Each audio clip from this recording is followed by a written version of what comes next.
My wife is cheating on me and doesn't even hesitate to kiss them in public.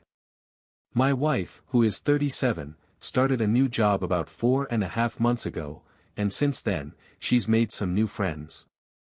I'm a 36-year-old man, and I have to admit, I wasn't fond of her new circle. These friends are strong feminists, often seeing themselves as victims of past injustices, and they're quite socially aware. They're the kind of women who would get offended whether you held the door open for them or let it close. At first, I thought it was all just a silly situation, but over the last couple of months, I've noticed some worrying changes in my wife's behavior. We've been married for 11 years and have 2 kids, a 10-year-old daughter and an 8-year-old son. Things have progressively gotten worse. She began making accusations against me, claiming that I was inherently evil because of the historical oppression of women by men. It was completely ridiculous. I tried to remain patient, but our discussions often ended with me saying something like, "I haven't done anything wrong to you. The only thing I'm guilty of is loving you." That would usually leave her silent for a while, but the next day she would kick off the same arguments, just with different points. About 5 weeks ago, I had this gut feeling that something was very wrong. She started coming home late without any notice, and I couldn't get her on the phone. When she was around, she felt distant and cold, even when she was sober. The following day, she would brush off my concerns, accusing me of being controlling and overthinking things. This pattern repeated several times. I tried to look through her phone, but I couldn't find any solid evidence, even though I suspected she had deleted many messages.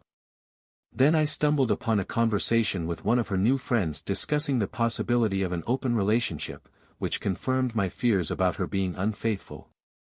My wife wanted to talk about this on the second Monday of December while the kids were at their grandparents' for Christmas. We were planning to join them later, so she brought up the topic over breakfast, acting as if it was a sudden thought, and asked me what I thought about an open relationship. Luckily, I was ready for this. I had been reading discussions on Reddit and realized there was no salvaging this marriage. My main focus now was to protect myself and our children. It was all about self-preservation from this point on. I didn't raise my voice. Instead, I asked her direct questions. She had been confident until she noticed the seriousness on my face. "Who is he?" I asked. She replied, "What do you mean?"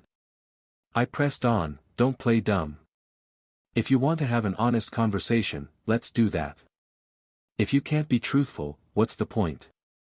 She responded with confusion, "What do you mean?" I made it clear, "If you're lying, we can't discuss our relationship. I can tell you're hiding something. So, who's the guy you're involved with?" She insisted, "I'm not." I said firmly, "Don't lie. You've shattered my trust. Be honest, or we'll just get a divorce, no arguments, just a divorce. Do you understand?" She replied, "I understand." That's when she admitted to having 2 one-night stands with married men and mentioned a plan to sleep with a colleague at work. She believed it was what was best for her and felt I had no right to control her. I asked about this colleague and got both his name and his wife's name. She claimed their relationship was open and even suggested setting me up with one of her friends, who was supposedly eager for it. I turned her down and asked for her phone, which she showed me how to unlock while she was in the bathroom. I locked myself in my office, which sent her into a panic. I used recovery software to search for deleted messages and even installed a spy app online. When I finally came out, I handed her the phone and told her to leave. She argued, but I kept my responses to one-word replies. Throughout this whole ordeal, she showed no remorse. She yelled that I was controlling, perpetuating the historical oppression of women, and that I didn't truly love her. Her friends reassured her that I wouldn't follow through with any of my threats, and one even recounted how she had manipulated her ex-husband using similar accusations. I've since ordered cameras for the house because I realized I needed to document everything. I couldn't believe what I was seeing. I've never threatened her in any way. After that, she began messaging her affair partner to arrange a meetup, and they decided to meet at a hotel, which left me in disbelief. I went online to track down the affair partner's wife, and it didn't take long.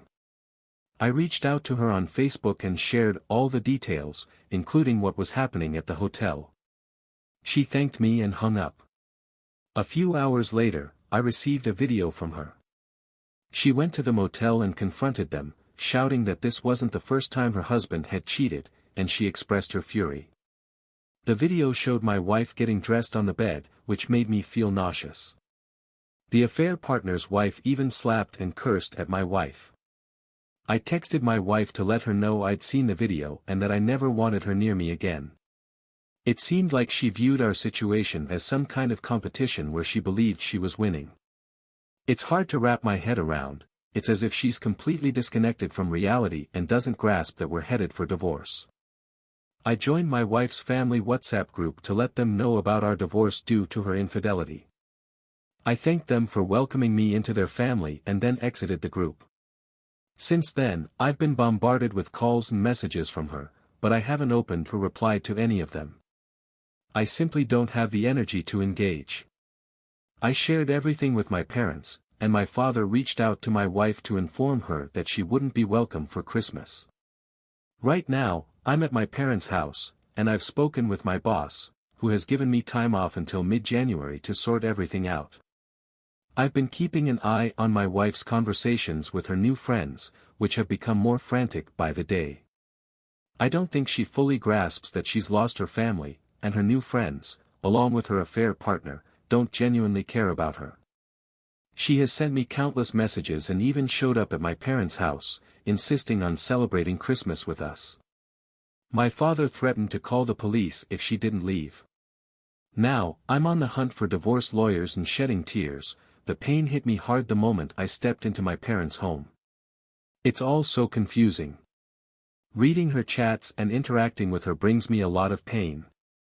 I've only replied to her messages twice. I told her, "It doesn't matter what you say, I don't know who you are anymore. You're not my wife. My wife would never break my heart and soul while smiling. We're getting a divorce, and I'm not concerned about your words or demands. You have no right to ask anything of me. We're done. You, whoever you are, seem proud of what you've done." After that last message, her text stopped. The pain is sometimes unbearable. I wish this never happened. I wish I could turn back the clock to how things used to be, but I know that's not an option. This is shaping up to be the worst Christmas ever. I had to explain to the kids that mommy doesn't want to be part of the family anymore and that she wants to be with other men. They're understandably upset. Thankfully, my mom and dad are here to comfort them while I'm falling apart. I'll try to pick myself back up for the sake of my kids, but I'll never go back to her. I regret not waiting until after Christmas to get them into counseling. I blurted out the news when they asked and their mother would return. I could never forgive myself if I went back to her. The level of disrespect and heartlessness in her behavior is simply unforgivable. I feel lost and can't understand why she expects anything from me at this stage. Is she mentally unwell, or what? I apologize for rambling, I just needed to get this off my chest. What really struck me was when my soon-to-be ex-wife used harsh words to describe how our marriage, and especially our children, were burdens in her life.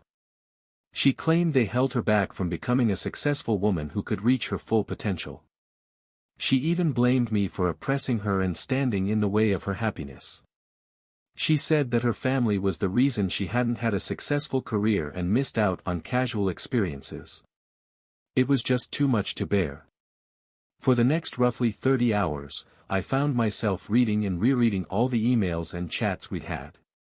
Upon reflection, I realized she hadn't provided any specific examples of how we were supposedly oppressors. It was all vague statements without any concrete evidence or instances.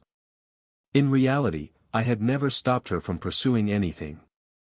I had financially supported almost everything since her part-time job barely covered anything. I encouraged her hobbies, dreams, and aspirations, even when she started courses and dropped them halfway through. I made sure to express my love for her daily and appreciated her contributions to our family. I would take her out and be there whenever she needed me. If this is what oppression looks like, then I'd like to experience it. At some point while I was reading, I just passed out. When I woke up, my 3 best friends were in the kitchen with my dad, preparing dinner. I've known these guys since we were kids, let's call them Mike, Bob, and Frank. My dad had filled them in on what was going on. I broke down again and felt dazed until Friday evening.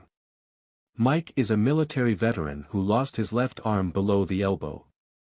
We supported him during his recovery after his wife left him.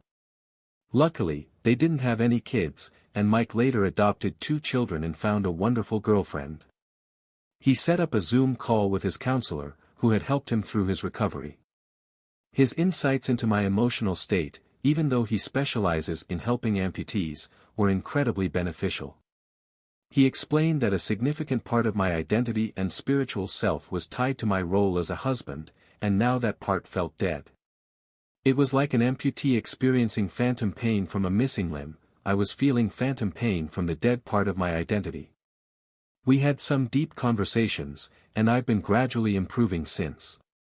Bob is an executive at a security company, but he keeps the details of his job under wraps.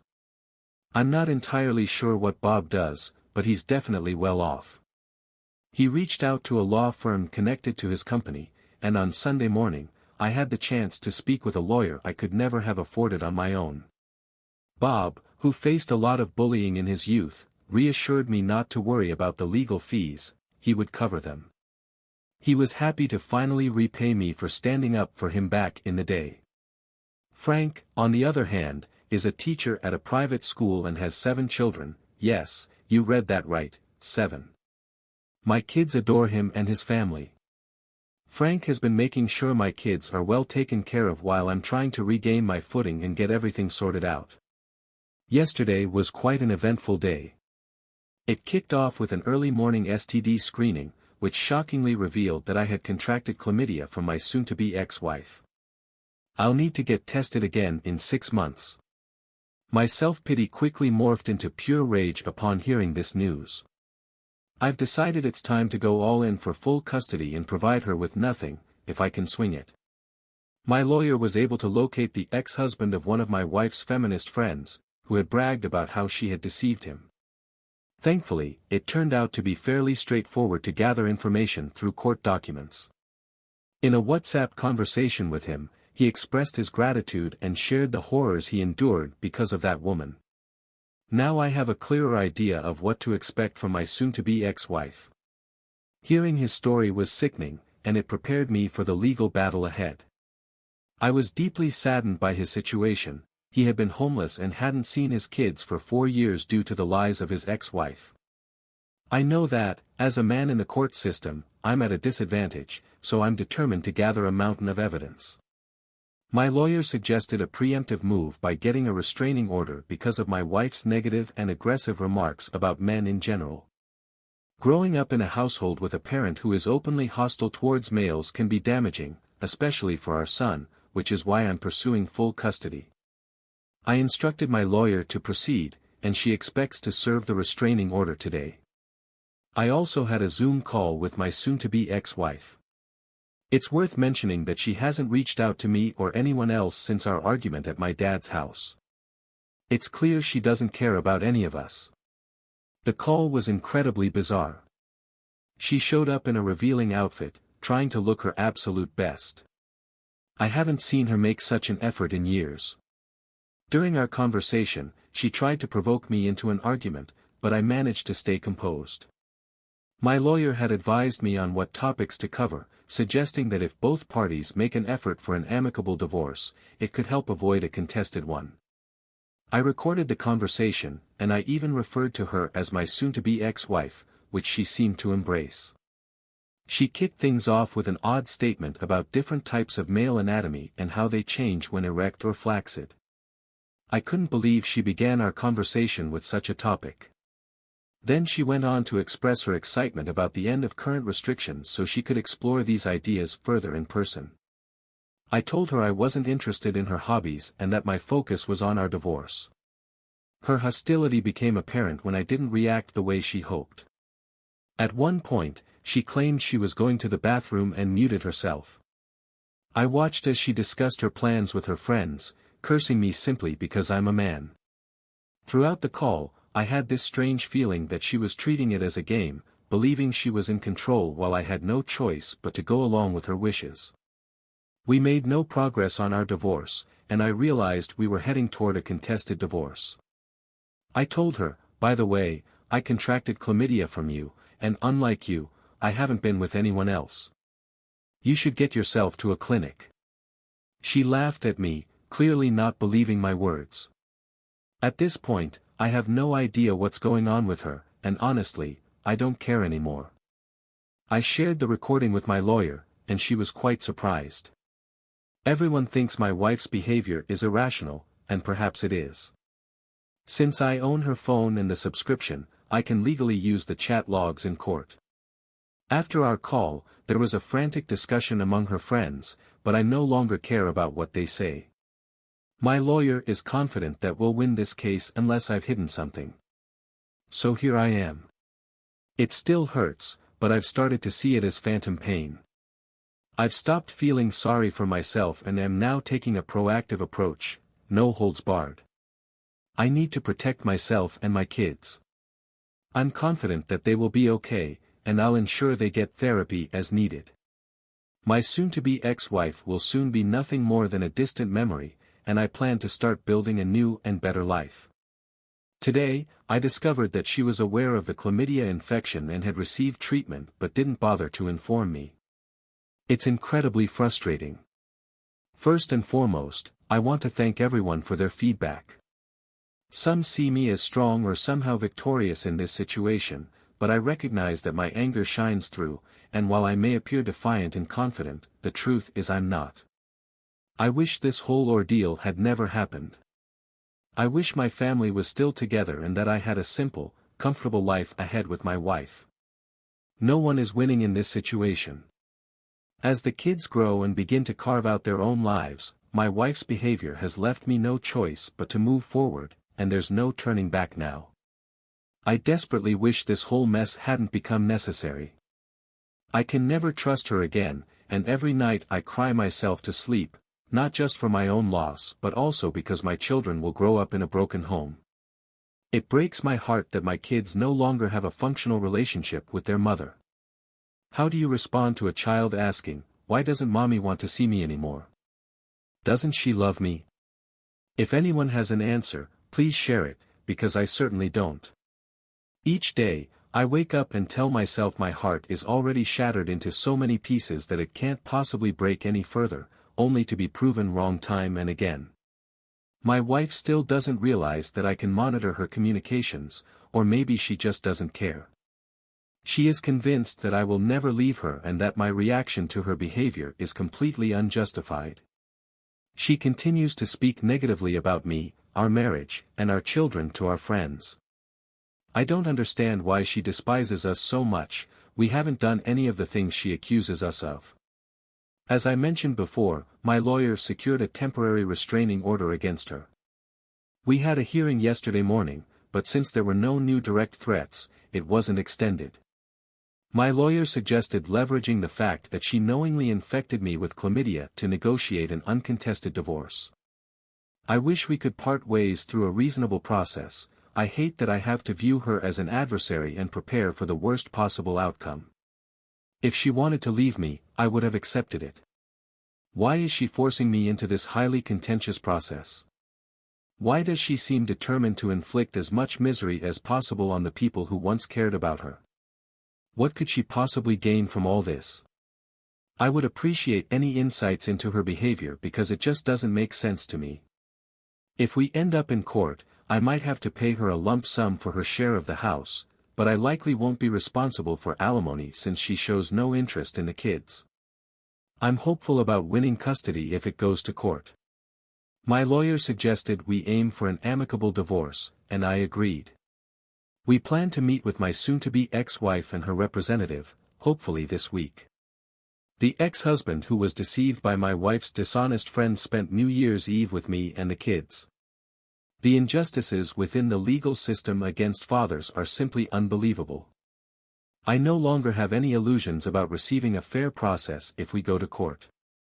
His ex lied extensively, and the court took her word as fact without any evidence. He has barely seen his children since, and he's been forced to pay unreasonable amounts of alimony and child support, which has taken a significant toll on him. He even contemplated ending his life, but with the new evidence he received from me, he now has renewed hope.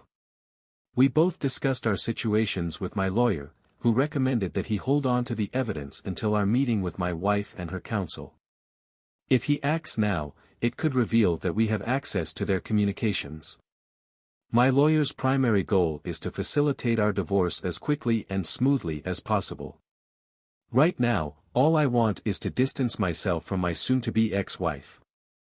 If she decides to fight this, it could drag on for a long time, which is causing me a lot of stress. I just need to break free. Unfortunately, the bizarre situation continues. The meeting with my lawyer and my soon-to-be ex-wife took place yesterday afternoon, but she arrived 30 minutes late. Surprisingly, she didn't bring a lawyer and insisted she didn't have one or need one. Instead, she brought along one of her new acquaintances. My lawyer had given me strict instructions on how to conduct myself, emphasizing that I should avoid any negative reactions if they addressed me and respond non-confrontationally or positively whenever possible. When my lawyer placed her hands flat on the table, I had to remain silent. However, they showed up late without wearing masks, and her friend tried to insult and provoke me in various ways, with my soon-to-be ex-wife joining in. My lawyer attempted to steer the conversation back toward our divorce, but they continued with their jokes and laughter, often directed at me. It was cringeworthy to witness. It's become clear that my wife still believes this is all just a ploy on my part. In her mind, there's no way I can actually divorce her. She seems to think that only she can initiate the divorce and that she'll get everything she wants. I was left wondering what on earth was happening. I held back from saying anything substantial during the meeting, opting instead to respond with vague comments like, "Yes, you're probably right," or "I really don't know." Eventually, it seemed like they started to lose their momentum. My lawyer presented the proposed settlement for an amicable divorce, highlighting my willingness to be generous in hopes of a quick and peaceful resolution, which included a significant lump sum for the equity in the house and investments. My soon-to-be ex-wife couldn't contain her excitement, and her friend egged her on, eager to sign immediately. My lawyer, on the other hand, repeatedly suggested that we go over the rest of the agreement first. But my soon-to-be ex-wife was adamant about signing right away, even discussing when she would receive the money and her plans for the pub. My lawyer made a quick call, and a notary arrived, asking for our identification documents. We signed 2 copies, and the notary stamped them. My lawyer, nearly bouncing with excitement, thanked my soon-to-be ex-wife and her friend, informing them that we were done. They left, and in the chaos, my wife even forgot her copy of the agreement on the table. My lawyer gestured for me to keep quiet while they were still in the building. Once we saw them leave the parking lot, my lawyer congratulated me and described how this had been the most unusual session she had ever experienced for a negotiated divorce. She explained that my soon-to-be ex-wife's copy of the agreement would be sent to her after we had a hearing in front of a judge, or if she hired a lawyer who requested it. Until then, it would remain forgotten in my lawyer's drawer. So, it seems that on the surface, my divorce may be less complicated than I initially feared. However, my soon-to-be ex-wife can still hire legal representation and contest it. My lawyer assured me she would do her best to expedite a hearing with a judge, which would likely be a video call. After getting some advice on Reddit, I hired a private investigator, who provided photos of my wife kissing 2 different men at various bars and even going to a hotel with one of them. I've accumulated a substantial amount of evidence, and I hope it will come in handy if needed. My wife signed to grant me full custody with a one-time payment and no spousal support. I just need to sort out the finances. I have a plan, and Bob has offered to fund the entire amount if necessary. My lawyer advised me to keep a low profile, continue paying for everything as usual, and avoid stirring the pot. She also suggested I refrain from communicating with anyone we both know and to remain patient until the hearing. Yesterday was that hearing, and I'm essentially divorced. It will take 4 to 6 months for the paperwork to be officially processed, but at this point, the outcome is unlikely to change. The only way to reverse it would be if both my wife and I agreed to halt the process. I'm utterly exhausted and haven't slept in days, so please forgive me if I seem a bit scattered. I just need to vent about this. Maybe after sharing it all, I can finally get some sleep. My exceptional lawyer managed to secure an early hearing just 12 days after we filed the paperwork, probably by pulling some strings. But let me stay focused on the chaos of the recent weekend events leading up to today. On Friday morning, a group of police officers showed up at my door with a search warrant for my house. I was bewildered and worried about the kids, so I asked if I could take them outside while they conducted their search, which they agreed to. They didn't give many details, but I managed to get a copy of the warrant. I was shaken and couldn't make much sense of what was happening. It seems that the suspicions about my ex-wife's behavior being medication-related are partially correct. The officers ended up ransacking my house. I contacted my lawyer, and she spoke to them, but since the warrant was valid, there was little we could do. It didn't occur to me at the time, but now I have surveillance cameras installed throughout the house to protect against any potential false accusations. I have video and audio recordings of everything. If I choose to, I might be able to file a claim later, however, I'm not sure if I have the energy or desire to do that. Perhaps I'll just put it all behind me and move on. What I didn't know at the time was that my ex and her 3 friends had taken my car while intoxicated and crashed it into a house at high speed. They were all arrested for being intoxicated and were found with various medications in and on their bodies. They suffered injuries in the crash, with one passenger in critical condition and doubts about her survival. The friend I'll call Henrietta is the one who bragged about deceiving her ex-husband. Jack, her ex, and I have become good friends, and I'll get back to that. Fortunately, the police didn't find anything during their search. I provided a statement indicating that my ex no longer lives at my house and that she is staying with her parents. I'm uncertain about her current activities. No, I didn't give Henrietta permission to use my car. I completely broke down, I was utterly devastated and in disarray. It felt like the final straw. The only thought racing through my mind was to call my dad, who then brought me and the kids to stay with my mom. My dad rallied a group of 26 friends and family members who came over to clean and repair my entire house while I sat on the back porch, emotionally drained, eating my mom's comforting food. They restored everything, from every room to clothes, dishes, furniture, and even tackled minor issues like loose door handles. It's now the cleanest it's ever been. They truly went above and beyond for me, and I'm not sure how I can ever repay their kindness. Over the weekend, I shifted from despair to feeling much better, thanks to their support. The police discovered more medication at Henrietta's house, where her boyfriend wasn't present, and there was no babysitter either, just the kids left unattended. Child Protective Services, CPS, stepped in, and Jack was granted temporary emergency custody on Saturday. He presented chat logs to the judge along with evidence of abandonment and a concerning amount of medication, which helped him gain custody without much difficulty. Jack is ecstatic. He had seen very little of his children over the past 5 years and had been raising funds to fight Henrietta in court for permanent custody.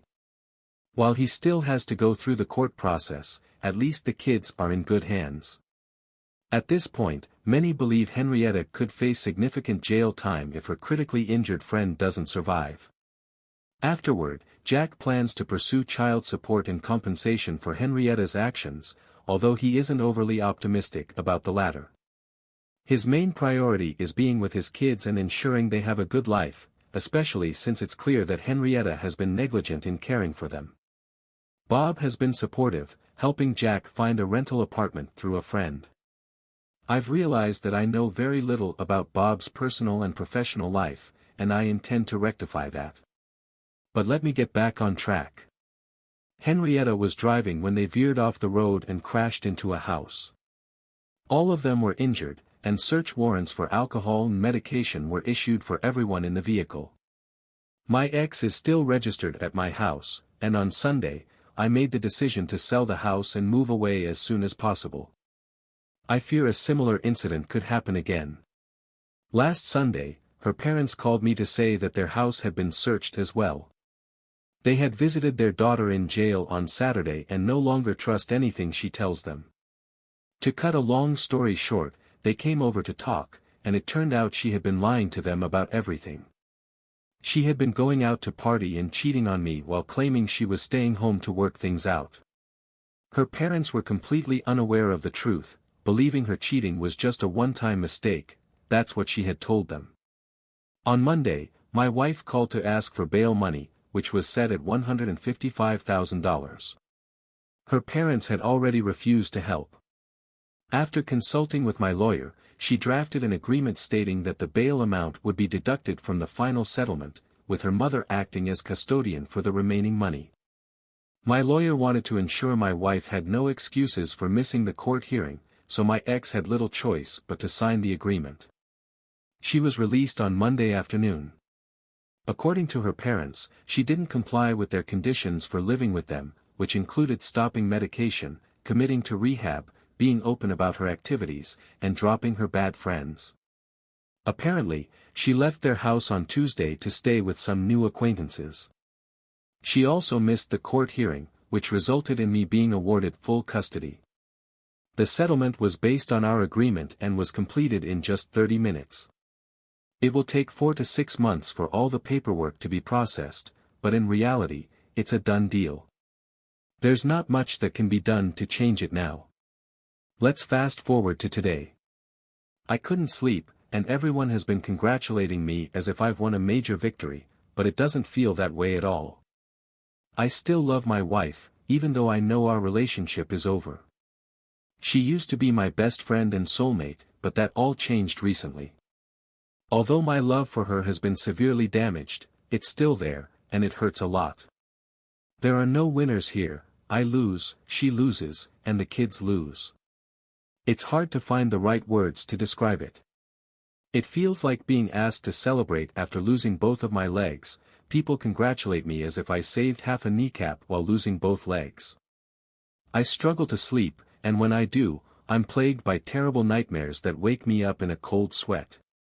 I'm venting a bit here, I apologize for that. Anyway, today I received a call from the hospital informing me that my wife is hospitalized. I'm still her emergency contact and she's still on my health insurance. There was an incident where she lost some teeth, broke her jaw, and will need to stay under observation for a few days. I brought her parents to the hospital, and it turns out some of her new friends had severely beaten her up. They believed my wife had shared chat logs from her phone with a guy named Jack, exposing her actions.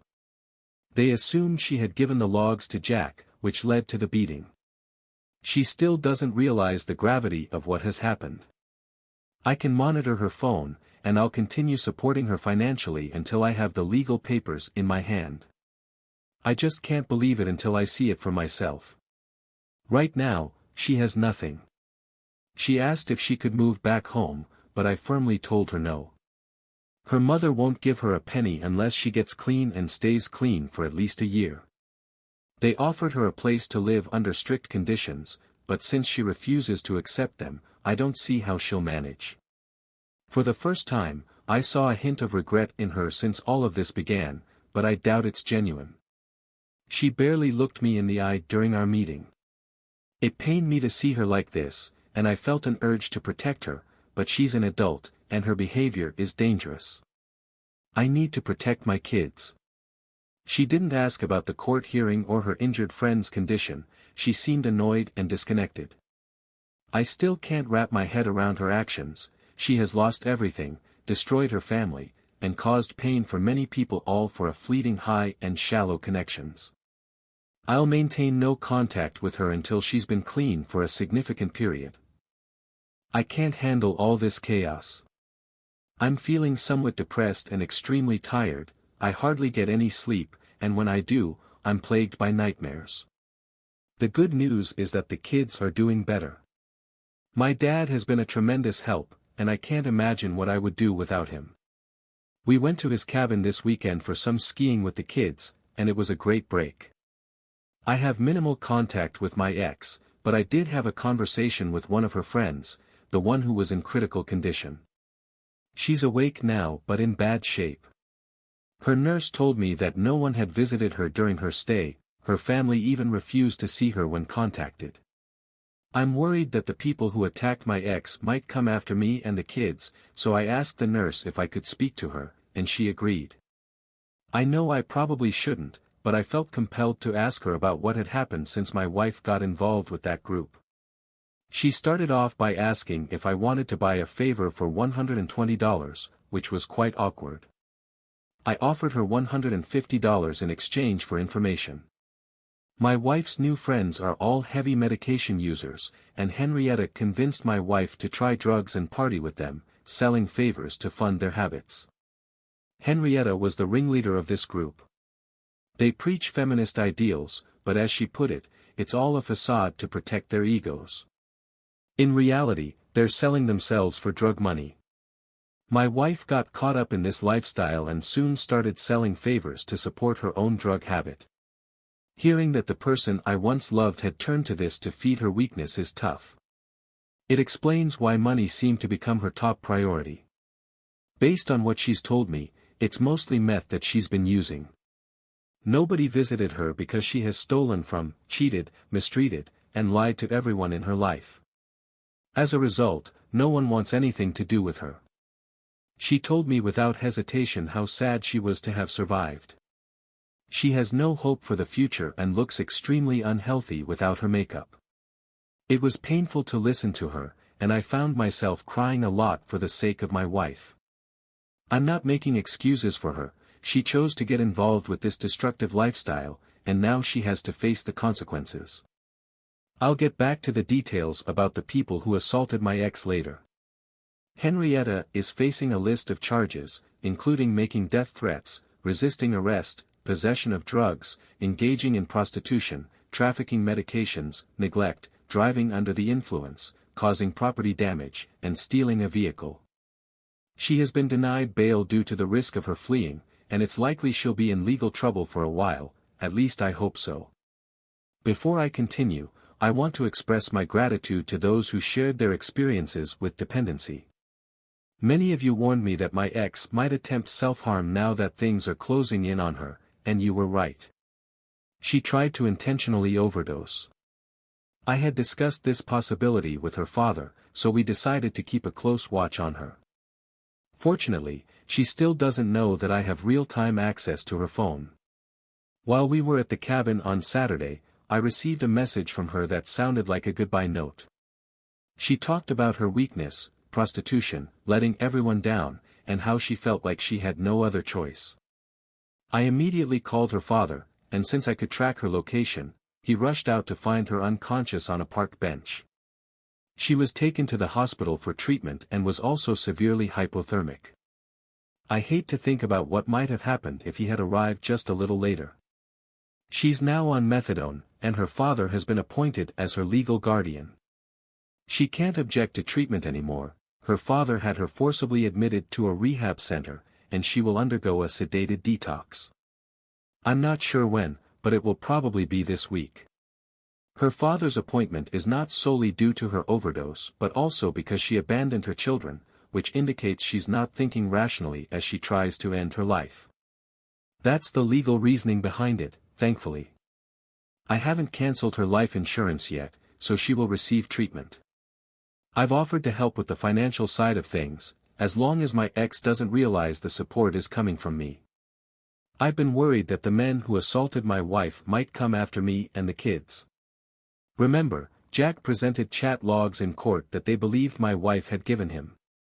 I talked to Jack about this, and he decided to handle it since he benefited from the disclosure.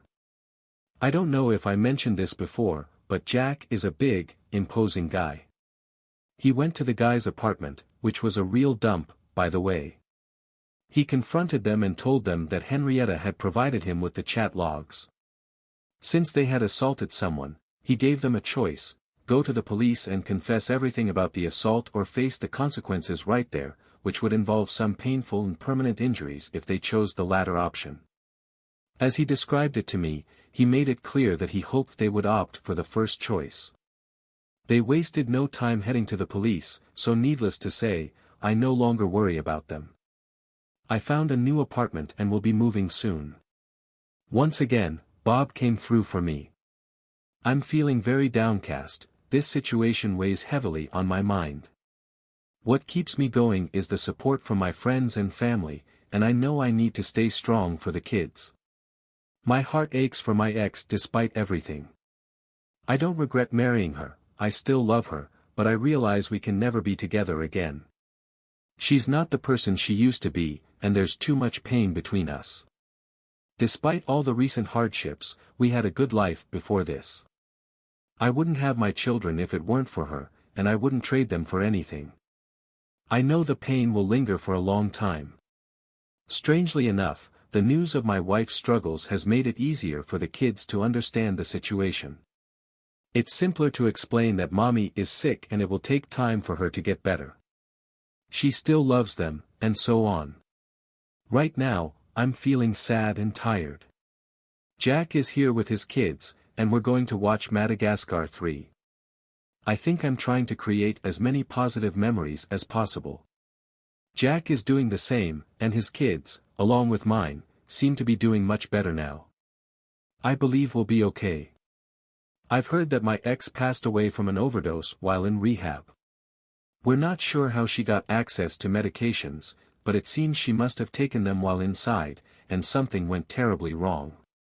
Substance dependency is a real issue, and it's truly heartbreaking. I encourage anyone facing similar struggles to seek support from family if needed and to focus on taking care of their children. The current situation is distressing, but it will get better. Remember that your children need you more than ever, and your in-laws are likely going through even greater pain than you. Best of luck, and take care. In the days that followed my ex's overdose, I felt an overwhelming mix of emotions. I was exhausted from the turmoil, yet there was a strange sense of relief knowing that I wouldn't have to navigate the chaos of her life anymore. As I settled into my new apartment, I focused on creating a stable environment for the kids. Jack and I grew closer during this time. He was a solid friend, and we often leaned on each other for support. We both shared the heavy burden of worrying about our ex-partners and how their actions affected our children. Jack's kids were adjusting well, too, and we made it a point to spend more time together, whether it was watching movies or going out for weekend adventures. One evening, while we were watching a movie with the kids, I received a text from Jack. He had learned from a mutual friend that Henrietta's legal troubles were escalating. She was facing multiple charges, including assault and trafficking, and it seemed the authorities were closing in on her. I couldn't help but feel a sense of vindication. It was hard to see someone who had caused so much pain and chaos getting what they deserved, but at the same time, I felt sorry for the kids involved. As the news continued to trickle in, I found myself thinking about my ex again. Despite the pain she had caused, there was still a part of me that cared for her well-being. I remembered the good times we had shared, the laughter, and the dreams we had built together. It was tough to reconcile those memories with the reality of what she had become. Meanwhile, I kept the lines of communication open with my kids, making sure they felt secure and loved. I encouraged them to express their feelings about their mom, no matter how confusing or difficult it might be. They missed her, and I wanted to validate their emotions while also helping them understand the situation. On one particularly tough day, my daughter came to me with tears in her eyes, asking why her mommy couldn't just come back and be normal again. I knelt down to her level, took her hands in mine, and said, "Sometimes, people get lost in their struggles. Your mommy is sick, and it's going to take time for her to get better. But what's important is that you have me, and I will always be here to love and support you." As the weeks turned into months, I began to find a new rhythm in my life. The kids and I explored our new neighborhood, made new friends, and created new traditions. I realized that while the past was painful, I had the power to shape our future. I even started to think about what it would be like to date again, but that was a conversation for another day. Jack, too, was finding his footing as a single dad.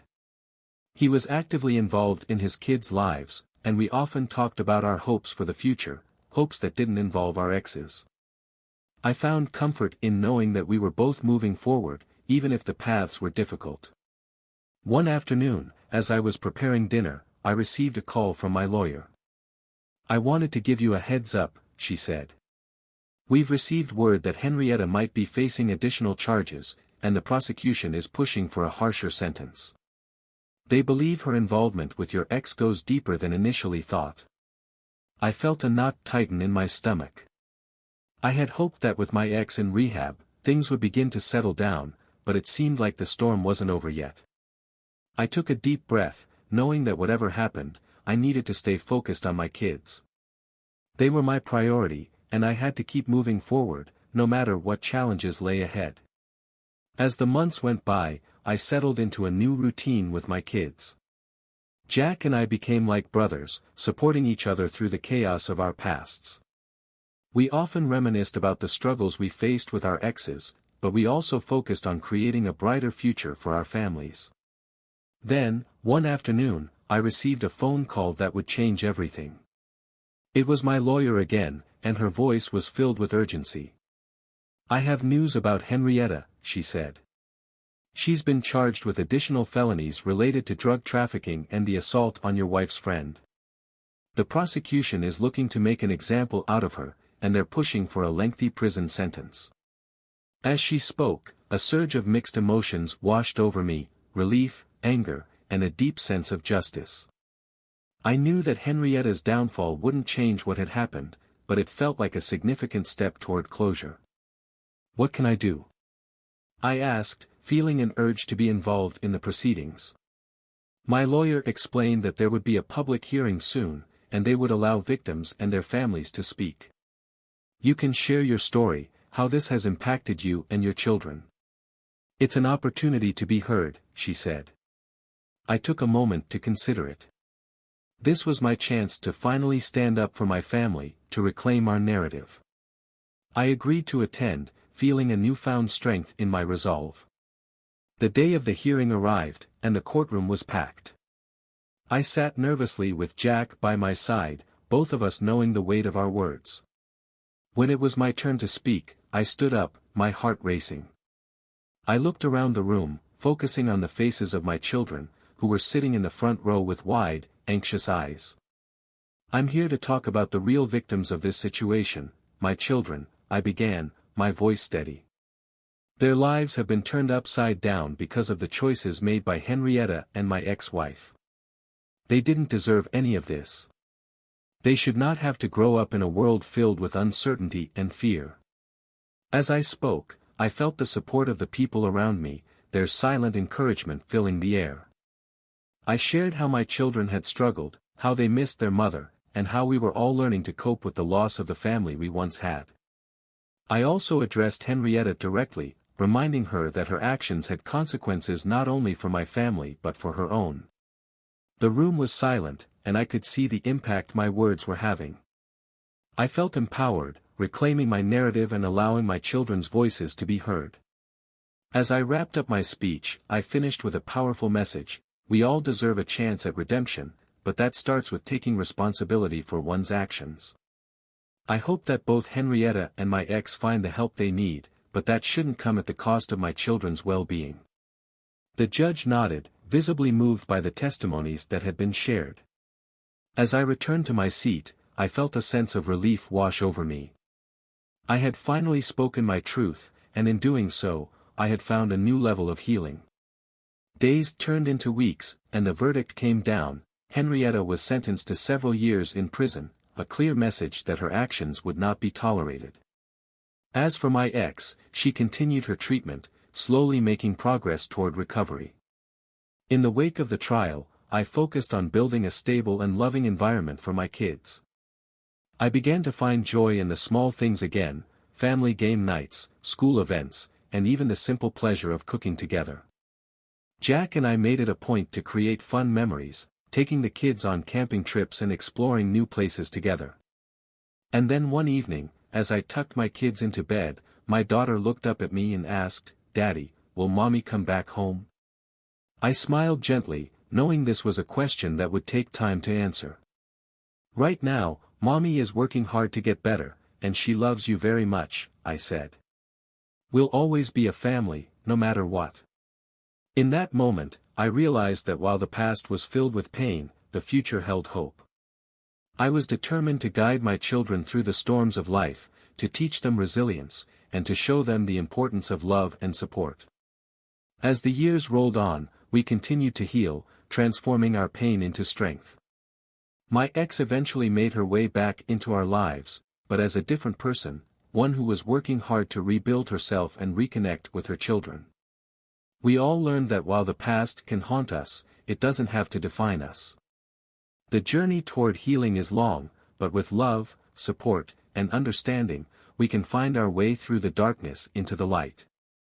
And so, as I watched my kids grow, I felt a renewed sense of purpose.